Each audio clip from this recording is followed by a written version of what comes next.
Siyasatin mo, Jesus, ang puso ko sa kasalanang nagawa laban sa'yo. Nagtatapat, sumasamo, dumudulog sa harap ng banal mong trono. Lumalapit, di man karapat-dapat sa kabanalan mo. Biyaya't kaawaan, kapatawaran sa'yo ay nakamtan ko, o aking Jesus.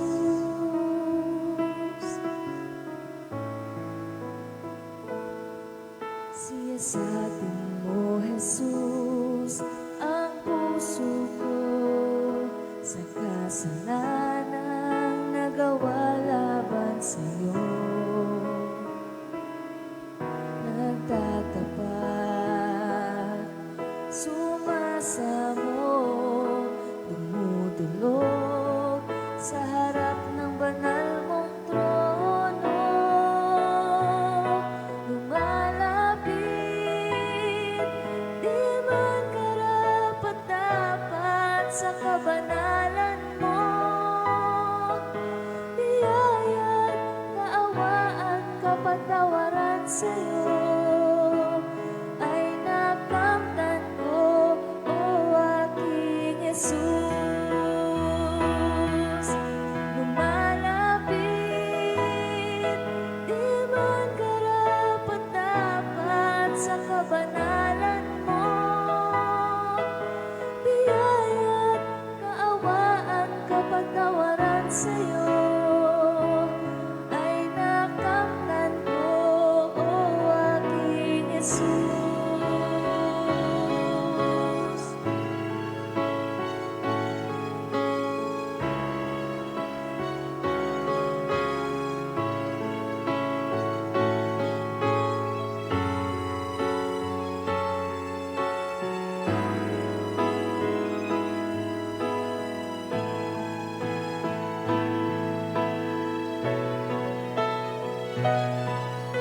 Lumalapit, di man karapat-dapat sa kabanalan mo.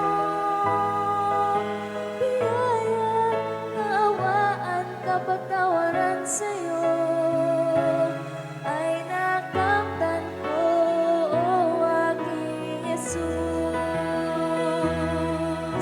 Lumalapit, di man karapat-dapat sa kabanalan mo. Biyaya't kaawaan, kapatawaran sa'yo ay nakamtan ko, o aking Jesus. Ay nakamtan ko, o aking Jesus. Ay nakamtan ko, o aking Jesus.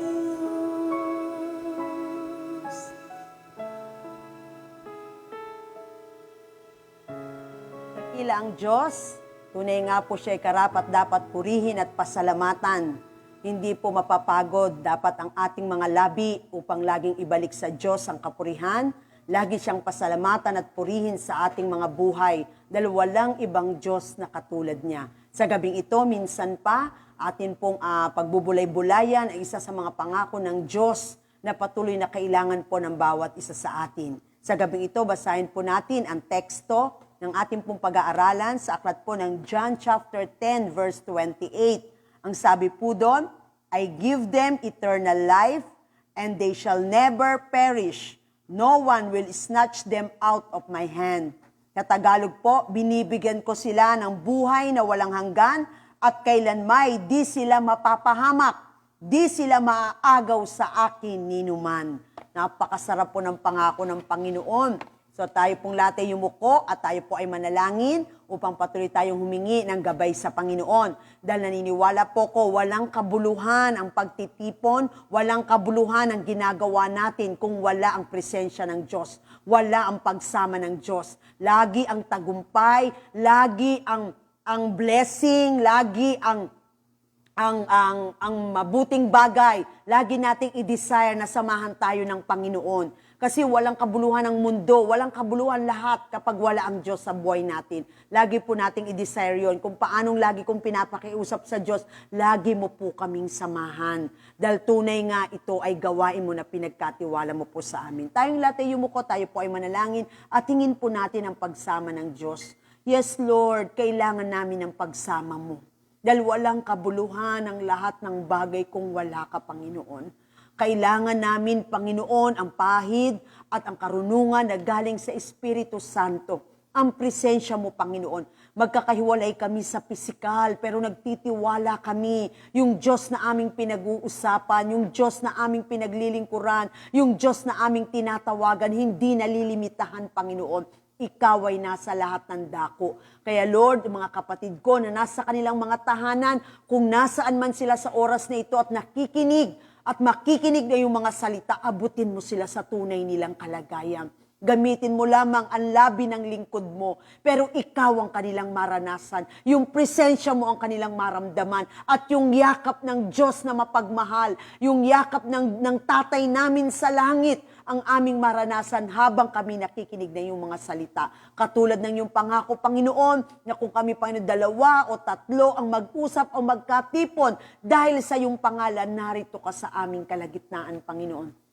Salamat po sa mga pangako mo na patuloy naming pinanghahawakan. Sa iyo po ang papuri, sa iyo ang pasasalamat sa gabing ito at sa tagumpay, dahil nagtitiwala sa Diyos, kailanman ay hindi mabibigo. Ang nagtitiwala sa Diyos, kailanman hindi mapapahiya. Salamat po, Panginoon, sa katiyakan. Sa pangalan ni Jesus, Amen and Amen. So tuloy nga, sa gabing ito, ang pag-uusapan natin, yung pangako po ng Panginoong Jesus. At ang sabi niya sa atin, binibigyan ko sila ng buhay na walang hanggan. So kalooban ng Diyos na tayo magkaroon ng buhay na walang hanggan. Yung mga hindi nakakalam, ano po ba yung buhay na walang hanggan? Ang buhay na walang hanggan, yun yung buhay natin pagkatapos ng buhay natin dito sa lupa. So kapag tayo namatay dito sa lupa, yun ay katapusan ng buhay natin sa lupa, pero simula ng buhay natin sa kalangitan. Yung buhay sa kalangitan, yun ang tawag ay buhay na walang hanggan. Sa English po, eternal life, na pangako ni Jesus sa lahat ng sumasampalataya sa Kanya. Dahil ayaw ng Diyos na ang tao ay mapahamak. So yun po, ang sabi niya po doon, basahin po natin muna, nag-start, bakit po kaya binanggit ito ng Panginoong Jesus, ang mga katagang ito? Sino po ba ang kausap niya rito? Basahin po natin, simulan po natin sa verse 22. Taglamig na noon, kasalukuyang ipinagdiriwang sa Jerusalem ang pista ng pagtatalaga ng templo, dedication ng templo ito. Naglalakad si Jesus sa templo sa portiko ni Solomon. Verse 24, pinaligiran siya ng mga Hudyo at sinabi sa kanya, hanggang kailan mo kami pag-aalinlanganin? Kung ikaw ang Kristo, sabihin mo ng tiyakan. So tinanong siya ng mga Hudyo, tinanong siya ng mga Hudyo, ng mga Pariseo, ng mga Hudyo, tinanong siya kung talagang siya si Jesus. Kung paano, hanggang kailan ba kami mag-aalinlangan sa'yo? Hanggang kailan ba, sabi niya, hanggang kailan ba kami mag-aalinlangan? Tiyakin mo na, ikaw ba talaga ang tagapagligtas? Tinatanong nila si Jesus nung time na to. Kaya sinagot ni Jesus sa verse 24. Sabi doon sabi sa verse 24, ay, if you are the Christ, okay, sabi niya, tell us, sabihin mo sa amin, ikaw ba talaga ang Kristo? Ikaw ba talaga ang Mesiyas? Ikaw ba talaga ang tagapagligtas? So yung Hudyo, gustong-gusto nilang malaman na kung talagang si Kristo. Sumagot sabi doon yung verse 24, nagpapakitang because of the different ideas about Christ's Messiahship, it was not easy for them to resolve this critical issue. So dahil nga, masyado silang masyado silang conscious, masyado silang kung talagang si Jesus yung Messiah. Gusto talaga nilang malaman, kaya lang kasi yung belief nila, si Jesus kasi, paano magiging Messiah, galing siya sa mahirap na angkan, kumbaga. Kaya yun po, yun yung kanilang pagtatanong. Gusto nila ng assurance. Sinagot sila ni Jesus sa verse 25. Sabi ni Jesus sa verse 25, sumagot si Jesus. Sabi niya, sinasabi ko na sa inyo, ngunit ayaw niyong maniwala. Pero ilang beses na palang sinasabi sa kanila ni Jesus na I am the Christ, I am the Messiah, I am the Savior. Pero ayaw maniwala ng mga Hudyo. Ayaw nilang paniwalaan si Jesus kasi sinabi niya, sinabi ko na sa inyo, ngunit ayaw ninyong maniwala. Ang mga ginagawa ko sa ngalan ng aking Ama ay nagpapatotoo tungkol sa akin. So sinabi niya, sinasabi ko na sa inyo, pero ayaw niyong maniwala. Ano ang patunay ko na ako ang Mesiyas at na ako ang si Christ at ako ang tagapagligtas? Yung mga himalang ginagawa ko, yung mga pangangaral ko, yung pagpapakain ko sa mga 5,000, yung mga tinapay pinapadami ko, nagpapagaling ako ng may sakit, yung patay na bubuhay, yung bulag nakakakita, yung buingi nakakarinig, lahat ng himalang ginagawa ko ay ginagawa ko dahil sa pamamagitan ng aking Ama. Ako'y sinugo niya. Kaya ang sabi niya doon, pero ayaw niyong maniwala. Yun yung sinabi ng Panginoong Hesus sa kanila.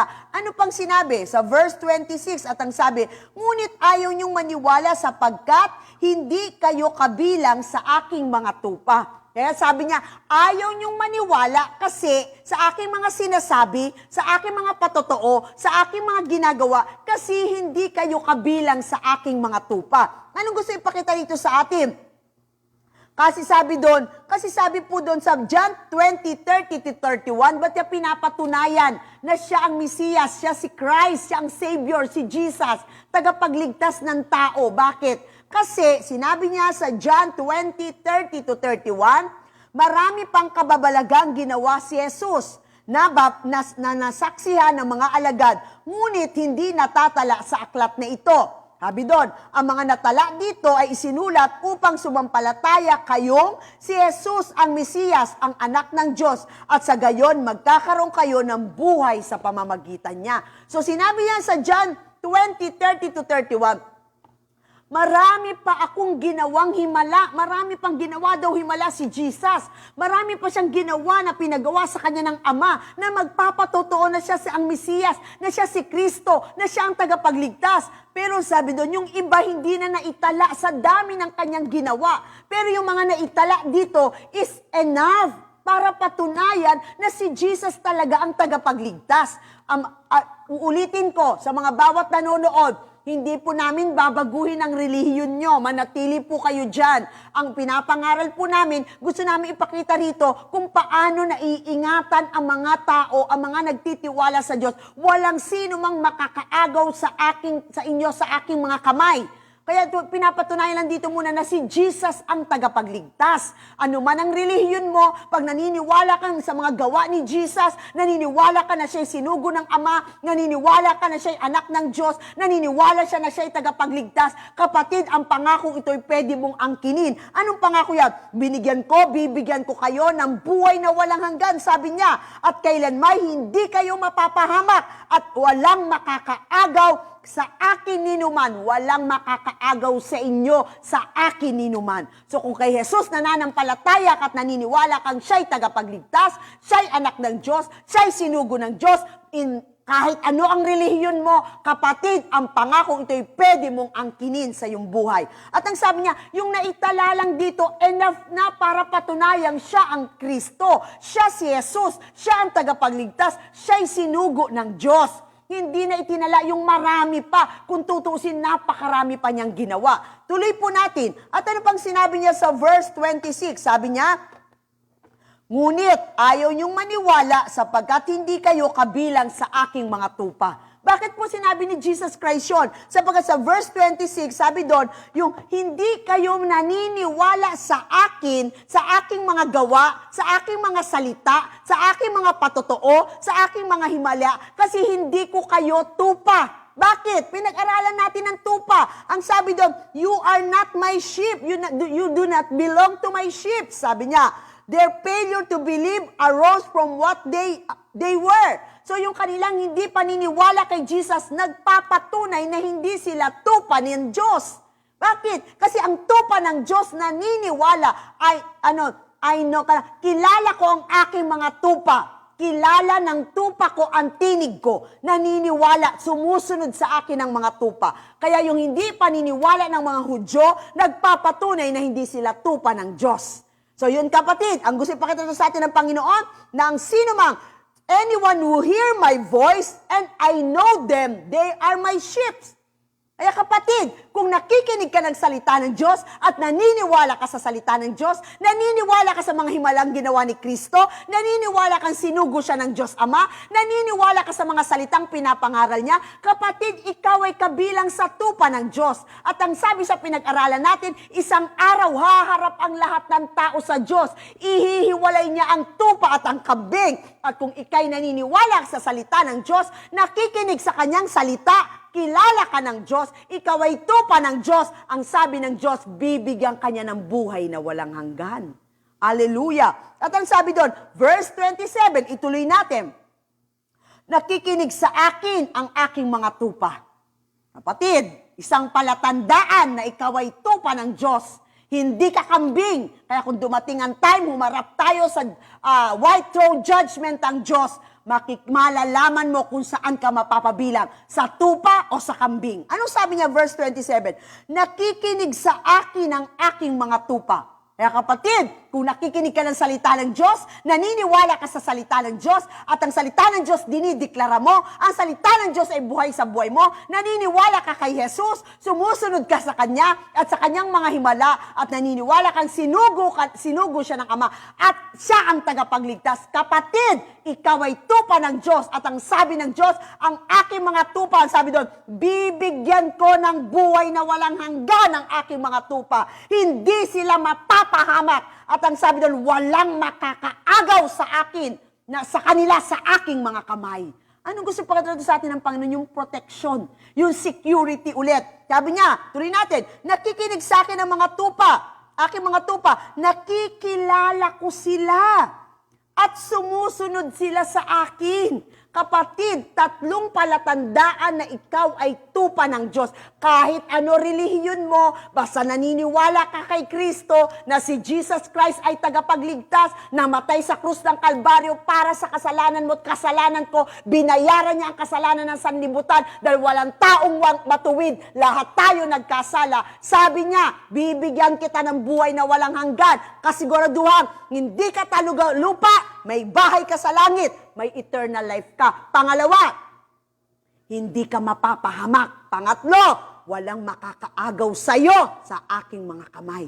Ano naman ang palatandaan na ikay tunay na tupa ng Diyos, na ikay tupa? Una, nakikinig sa aking mga salita. Kaya kapatid, malalaman mo yan. Pag uhaw ka sa salita ng Diyos, malalaman mo yan. Kapag ikaw ay excited, malalaman mo yan. Pag ang salita ng Diyos buhay sa'yo. Pag ang salita ng Diyos ay tunay ngang hindi ka mabubuhay pag wala ang salita ng Diyos. Ganyan ang tupa. Hindi kayang mabuhay pag wala ang boses ng shepherd niya. Ganyan ang tupa. Hindi sila pwedeng mabuhay o lumabas sa ilang na hindi kasama, hindi naririnig ang tinig ng shepherd nila, ng pastol nila. Ganyan ang tunay na tupa. Kapatid, hindi mo kayang mabuhay pag wala ang salita ng Diyos.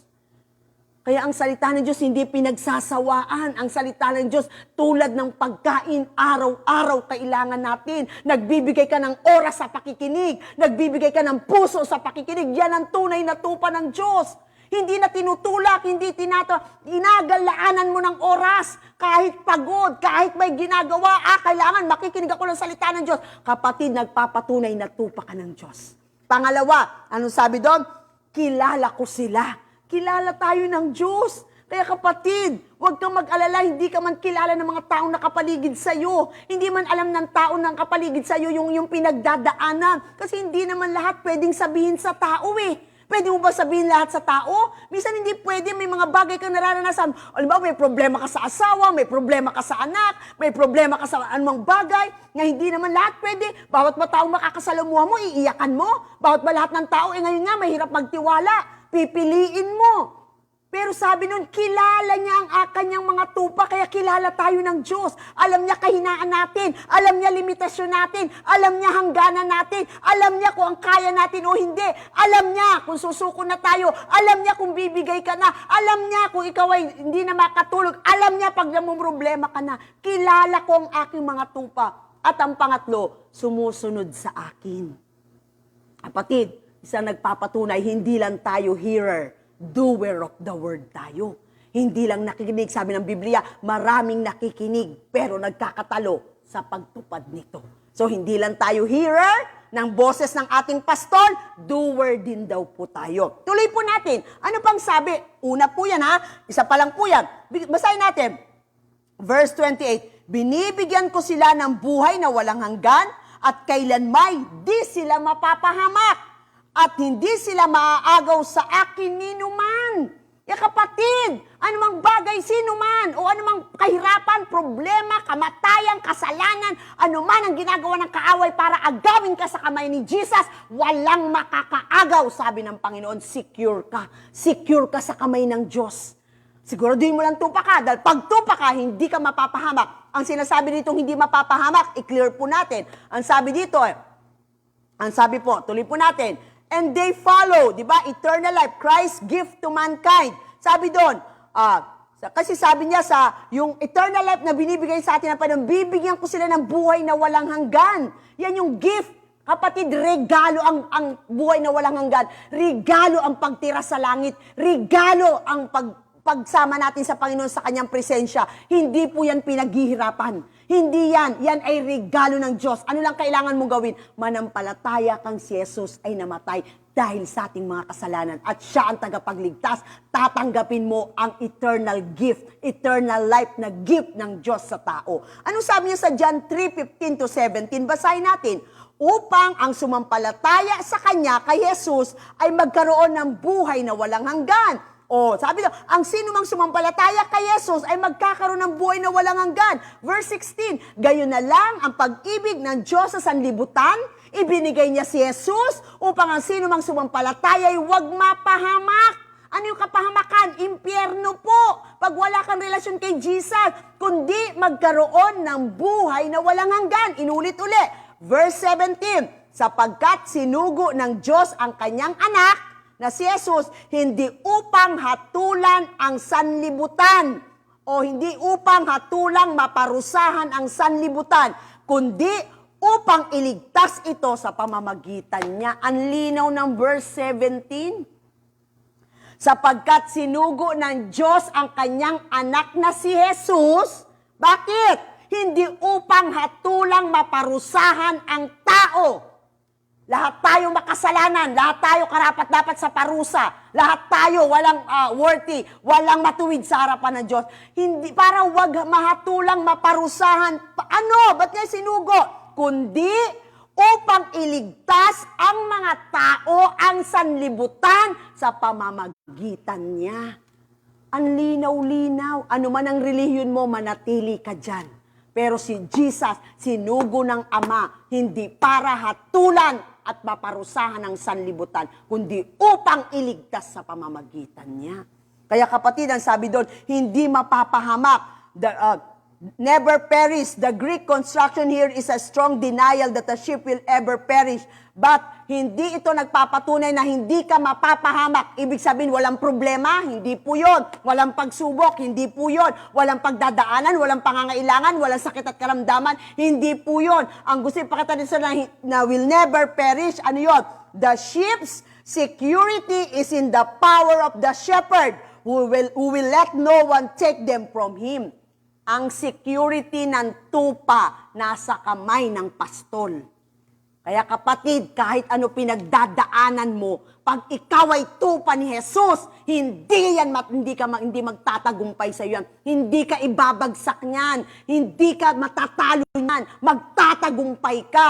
Answered prayer ka. Gagaling ka. Dahil kay Jesus, lahat ng desire ng puso mo. Bakit sabi ng Diyos, nakakaranas ng pagsubok ang tupa, pero ang security nila nasa kamay ng pastol, hindi papahintulot ng Diyos. Bilang pastol na tayo ay habang panahong magdusa.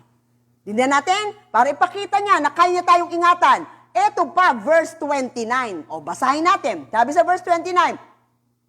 Verse 28, binibigyan ko sila ng buhay na walang hanggan, hindi kailanman di sila mapapahamak, hindi sila maaagaw sa akin ninuman. Ang aking Ama, verse 29, na nagbigay sa kanila sa akin, ang aking ama na nagbigay sa kanila sa akin, sabi doon, ay lalong dakila sa lahat, at hindi sila maaagaw ninuman sa aking ama. Hallelujah. Ang sabi doon, ang aking ama, sabi ni Jesus, ang aking ama na nagbigay sa inyo sa akin, sabi doon, ay higit na dakila. Mas dakila ang ama kaysa sa anak. At ang sabi doon, hindi sila maaagaw ninuman sa aking ama. Kapatid, ang gusto ipakita rito ni Lord, my Father and I, the Father's power, hand is greater than that of an enemy, making the ship completely secure. Yung kamay ng Ama, yung kamay ni Jesus, ang security ng tupa. Kaya kapatid, doble-doble security natin. Walang makakaagaw sa inyo sa kamay ng aking ama. Walang makakaagaw sa inyo sa aking kamay. Double security. Kaya kung totoong tupa ka, kapatid, hindi ka maaagaw ng kaaway. Hindi ka matatalo ng problema. Hindi ka matatalo ng sakit at karamdaman. Hindi ka matatalo ng mga ginagawa ng kaaway, ng kahirapan, ng pangangailangan, ng kahinaan, ng mundong ito. Magtatagumpay ka dahil ang security mo, ang strength mo, ang maglalaban sa'yo, ang magbibigay ng tagumpay sa'yo, ang Ama na dakila sa lahat at si Jesus na nagbigay ng buhay para sa'yo at sa akin. Dalawa ang mag-iingat sa atin. Siguraduhin lang nating tupa tayo. Bakit? Dahil yan ang pangako ng Diyos. Ang sabi niya, bibigyan ko sila ng buhay na walang hanggan, hindi sila mapapahamak. May problema pero hindi bibigay. May pagsubok pero hindi susuko. Tutulungan ng Diyos. Hindi sila mapapahamak at di sila maaagaw sa akin ninuman. Okay, gaano ba kadakila ang ama? Basahin muna natin kung gaano kadakila ang ama. Tingnan po natin. Bigyan ko lang kayo ng sample kung paano ang ama ay dakila sa ating mga buhay. Sige po, binasa po kayo. Pakinggan niyo po kung gaano kadakila. Sabi ni Jesus, ang ama na dakila ng higit sa akin, sa lahat. Tingnan mo. Job chapter 40 verse 9 to 14 lang, babasahin ko. Lakas mo ba ay katulad ng lakas nitong Diyos? Tinatanong ng Diyos ang tao ha. Si Job ang tinatanong niya rito. So tayo, tao, tinatanong. Lakas mo ba ay katulad ng lakas nitong Diyos? Tinig mo ba'y umuugong na katulad ng kulog? Balutin muna ang sarili ng kadakila at karangalan. Ikaw muna ay mag-angkin ng luwalhatit kaningningan. Ibuhos mo nga ang tindi ng iyong puot at subukin kung kaya mong ibagsak ang hambog. Sabi ni Lord, kaya mo ibagsak ang hambog? Sabi doon, subukin mo kung kaya mong ibagsak ang palalo. Tingnan mo kung ang masama ay iyong maigugupo. Kung magagawa mong sila'y itago sa alabok o maibabaon kaya sa ilalim ng sinukob. Kung iyan ay magagawa mo, maniniwala ako sa iyo na kaya mong magtagumpay sa sariling kakayahan mo. Sabi ni Lord, kaya mong maigupo ang mga hambog? Sabi niya, kulog, kaya ang boses mo ba ay lumalakas na parang kulog? Kaya mo bang ibagsak ang palalo? Ang Diyos lang ang pwede magbagsak sa mga mayayabang, sa mga matataas. Pangako ng Diyos yan, ang mataas ibabagsak ko. At ang mataas ibabagsak ko, ibababa ko. At ang mababa, kaya kong itaas. Pangako ng Diyos yan, pero hindi natin kaya yan. Si Lord lang ang may kakayanan yan. At sabi niya, ang mga palalo ba, sabi doon, kaya mo bang ibagsak ang mga palalo? Ang mga taong masasama, kaya mong ibagsak? Tingnan mo kung ang masama yung maigugupo. Sabi doon, kung sila ba'y maigbabalik mo sa alabok? Kung kaya mong gawin, sabi ng Diyos, tinanong niya, kung iyan ay magagawa mo, maniniwala ako sa iyo na kaya mong magtagumpay sa sariling kakayahan mo. So kapatid, sa gabing ito, yan ang pangako sa atin ng Panginoon. Meron tayong tagapagligtas, si Jesus. Nasa kamay niya tayo. Kapag tupa ka ng Diyos, nasa kamay niya tayo. At ang sabi niya, bibigyan ko kayo ng buhay na walang hanggan. Hindi kayo mapapahamak. At ang sabi niya, walang makakaagaw sa inyo, sa aking mga kaamay, kahit sino man. Ganun din, sabi din, at sa kamay ng aking ama, na mas dakila kaysa sa akin, walang makakaagaw sa inyo sa kamay ng aking ama. So, dalawang kamay may hawak sa atin. Kaya kapatid, kaya minsan parang ilang beses mo na sinabing ayaw mo na. Ilang beses mo nang umiyak ka na, sumuko ka na. Ilang beses mo na sinabing, re-resign na ako. Ayoko na maglingkod. Ayoko na magpastor. Ayoko na muna magsimba. Ayoko na talaga. Hihiwalay na ako. Talagang lalayas na ako. Magpapakalayo-layo na ako. Magpapakamatay na ako. Ilang beses mo nang isinuko ang sarili mo. Ilang beses ka nang umayaw. Pero bakit nananatili ka nakatayo? Bakit nananatili ka lumalaban? Bakit nananatili ka kahit maraming problema? Bakit nananatili ka matatag? Kapatid, yan yung kamay ng Diyos na humahawak sa'yo. Dahil pagtupa ka ng Diyos, hindi niya hahayaang bumagsak ka ng tuluyan. Pangako ng Diyos yan. Okay, dito po tayo magtatapos, sabi ng Diyos. Sa Psalms 23, the Lord is my shepherd. O isa pang pangako ng Panginoon to, kung tupa ka ng Diyos. Ito ang kanyang pangako. Psalms 23, basahin natin. Dito po tayo magtatapos. The Lord is my shepherd. Kung si Jesus ang pastol mo, kung ang Ama ang pastol mo, kung si Jesus, the Lord is my shepherd, I have everything I need. I have everything I need. Sabi niya, He lets me rest in fields of green grass. Sabi niya, and leads me to quiet pools of fresh water. He gives me new strength, bagong lakas. Kapatid, kahit anong suko gawin mo, pag si Jesus ang pastol mo, laging may bagong lakas na ibibigay sa'yo. Hindi ka niya papayagang bumagsak at magupo. Hindi siya papayag na matalo ka. Hindi siya papayag na hindi ka magtagumpay. Si Jesus ang gagawa at lalaban para sa'yo. Naintindihan po natin, sabi niya, He gives me new strength. Diba? He guides me in the right path. Igagayad ka niya. Kung naliligaw ka man, igagayad ka niya. Kung nagkakamali ka man, itutuwid ka niya. Kung nagkakasala man, patatawarin ka. At kalilimutan lahat ng kasalanan mo. At ito ay buburahin sa kanyang isipan upang makapagpatuloy ka. Sabi doon, He guides me in the right path as He has promised, katulad ng pangako niya. Even if I go through the deepest darkness, kahit ako'y mapunta sa pinakamadilim na sitwasyon, pinakamadilim na lugar, pinakamadilim na kalagayan, pinakamadilim na yugto ng buhay ko, deepest darkness, I will not be afraid. Hindi ako matatakot. Lord, for you are with me. Kasi Lord, kasama kita. Pangako ng Diyos yan.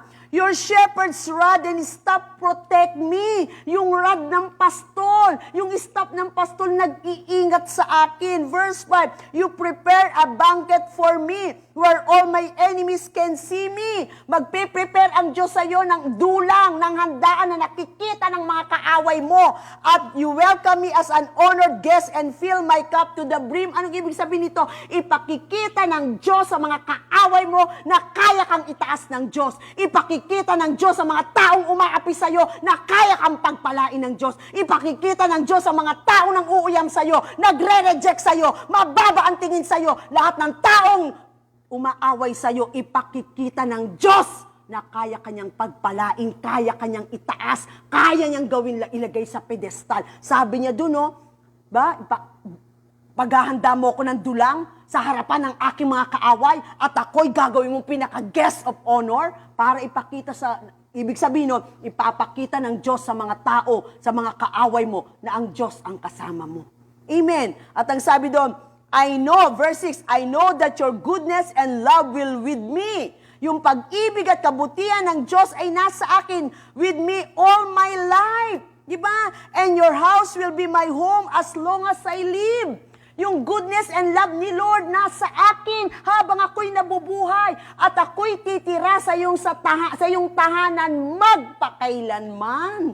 Oh, hallelujah! Kaya sa gabing ito, kapatid, yung assurance, kaya huwag kang aalis sa kamay ng Diyos. Lagi kang mag-desire ng salita niya kasi sabi niya, ang tupa ko nakikinig ng aking mga salita. Kilala ko sila at sumusunod sila sa akin. Copy natin, wag lawang tayong listener but doer. Matuto tayong sumunod sa pastol natin. Kasi yun ang katunayan na tayo ay totoong tupa. Ang tupa ay masunurin sa pastol. Amen po. Kaya sa gabing ito, tayo po ay manalangin at atin pong angkinin ang Panginoon. Sabi po, ito pala, may kaibahan ng sheep sa goat.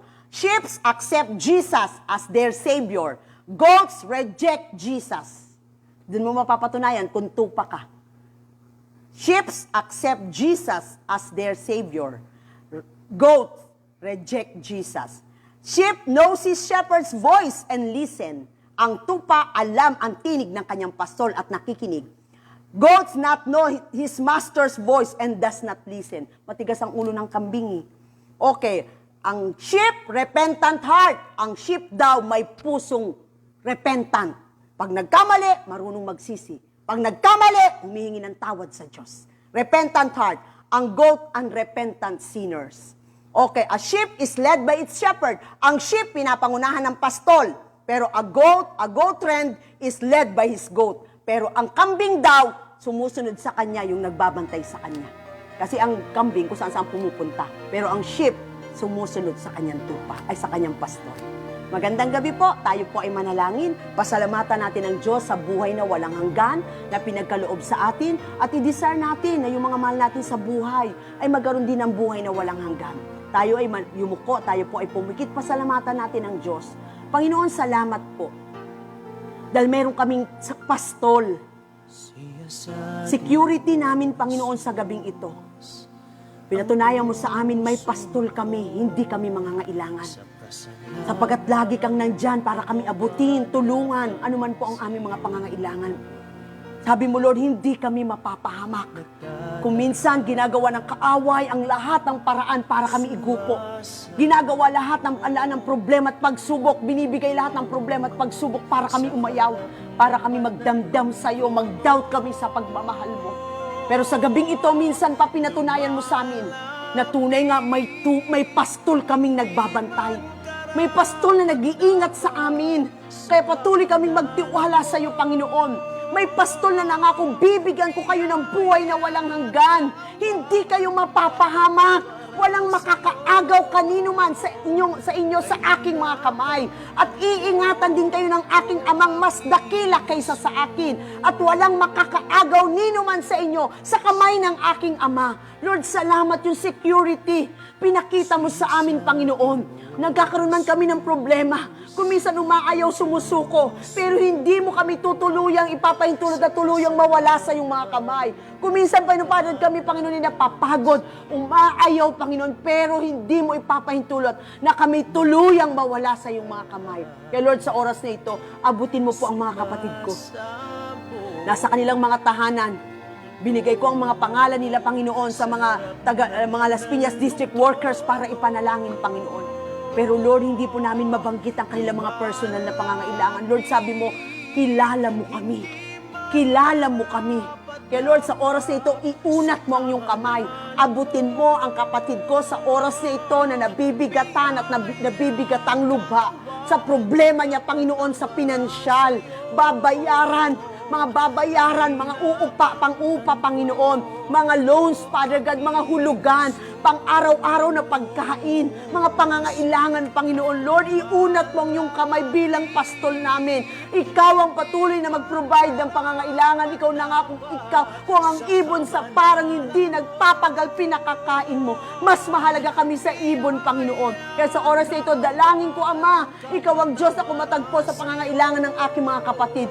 Salamat sa katapatan mo, Panginoon. At sa oras na ito, iunat mo ang iyong kamay sa mga kapatid kong nabibigatang luba, umiiyak gabi-gabi sa problema sa asawa, Panginoon. Maring may problema sa relasyon nilang mag-asawa. May problema pa yung panagal sa kanilang pong mahanap buhay. May problema, Panginoon, sa kanilang trabaho, sa pinagkakakitaan, Panginoon. Hindi sila nagkakasundo sa sitwasyon sa buhay, Panginoon. Sa mga anak, hindi nagkakasundo, Panginoon, panagal sa mga pangangailangan, sa pagpapalaki sa mga anak. Lord, iunat mo ang iyong kamay. Mamagitan ka, Panginoon, sa bawat mag-asawa, Panginoon, na ngayon humaharap sa pandemic at may matinding problema, Lord God. Iunat mo ang iyong kamay sa oras na ito. Abutin mo ang iyong mga anak na nagtitiwala sa iyo. Lord, pinatas ko sa mga kapatid ko na nabibigat ang luba. Maring may problema sa kanilang mga anak na napapariwara, mga anak na nagugumon sa bisyo, Panginoon. Mga anak, Panginoon, na nag-asawa pero hindi naging maayos ang buhay sa pag-aasawa. Mga anak, Panginoon, na walang pinagkakakitaan at nakasandal sa mga magulang. Mga anak, Panginoon, na may problema sa kanilang relasyon sa kanilang asawa. Lord, mamagitan ka, tulungan mo, Panginoon, ang mga kapatid ko, Panginoon, na namumroblema, Panginoon, sa kanilang apo, sa kanilang mga anak na meron ng pamilya, o sa mga anak nila, Panginoon, na single, dalagat, binata, Panginoon, pero hindi pa po nakakakilala sa iyo, hindi pa po, Panginoon, tumatanggap sa iyo, Ama. Maring problema sa pag-aaral, problema sa relasyon, Panginoon, problema, Panginoon, sa barkada nila. Lord, tulungan mo po ang aking mga kapatid. Ikaw nagsabi, the Lord is my shepherd, I shall not be in want. Hindi na po kami mangangailangan dahil ang pastol namin kayang ibigay sa amin ang lahat ng bagay. Lord, tinatanong ko sa iyo, mga kapatid ko, maring umiiyak, nabibigatan sa sakit at karamdaman na kanilang nararamdaman. Lord, iunat mo ang iyong kamay. Ibangon mo, Panginoon. Sabi mo na pagtagumpayan mo ang sakit at karamdaman sa iyong mga latay. Nagkaroon kami ng kagalingan. Sabi mo, Panginoon, sa iyo walang bagay na imposible. Instrumento mo lang ang doktor, ang gamot, Panginoon. Sa oras na ito, iunat mo ang iyong kamay, ang kapangyarihan mo, at inuutusan ko sa pangalan ni Jesus ang sakit at karamdaman lumaya sa katawan ng aking mga kapatid right now in Jesus' name. At Lord, kinakalagan ko ang kagalingan, ang himala, Panginoon. Lord, iunat mo ang iyong kamay. Hindi ko sila maaabot, pero kayang abutin ang kapangyarihan mo. Salamat. Sabi mo, Panginoon, ang talian sa lupa'y tatalian mo sa langit. Ang kalagan sa lupa'y kakalagan mo sa langit. Kaya Lord, kinakalagan namin ang kagalingan, ang himala, Panginoon. Ibangon mo sila, malusog na pangangatawan, mahabang buhay, Panginoon, ang patuloy na maranasan ng aking mga kapatid, Father God. Salamat po, Ama. Maaaring, Panginoon, may mga kapatid ako na bibigat ang lupa, Panginoon. Lord, maaaring, Panginoon, nangihingi ng karunungan sa bawat maling desisyon. Sa business nila, Panginoon, karunungan sa pagpapatakbo ng business.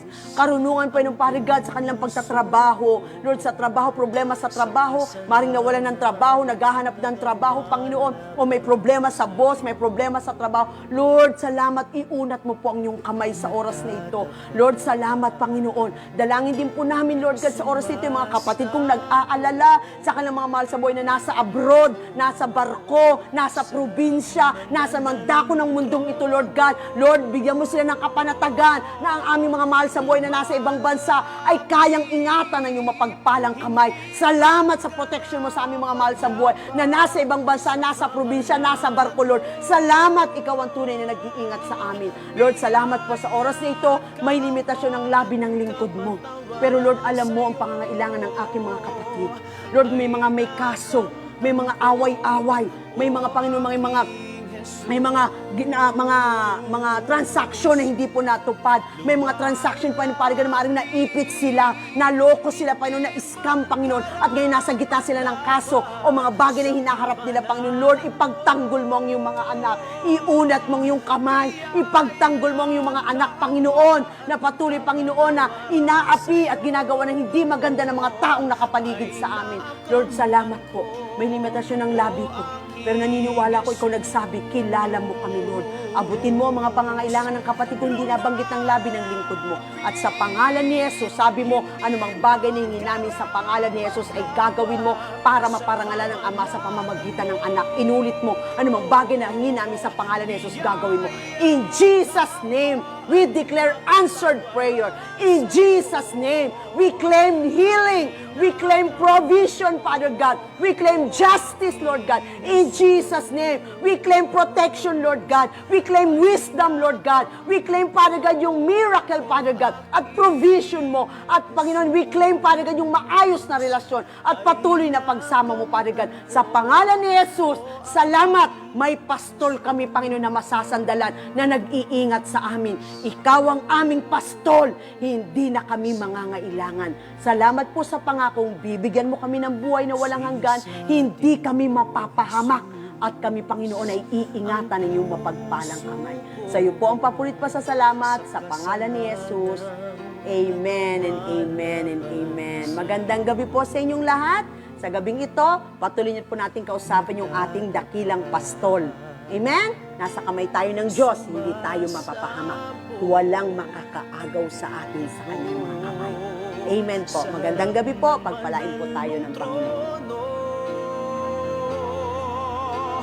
Lumalapit, hindi man karapat sa kabanalan mo. Biyaya at kaawaan, kapatawaran sa'yo ay nakamtan ko, o aking Jesus. Lumalapit, hindi man karapat-dapat sa kabanalan mo. Biyaya at kaawaan, kapatawaran sa'yo ay nakamtan ko, o aking Jesus. Lumalapit, hindi man karapat-dapat sa kabanalan mo. Biyaya at kaawaan, kapatawaran sa'yo ay nakamtan ko, o aking Jesus.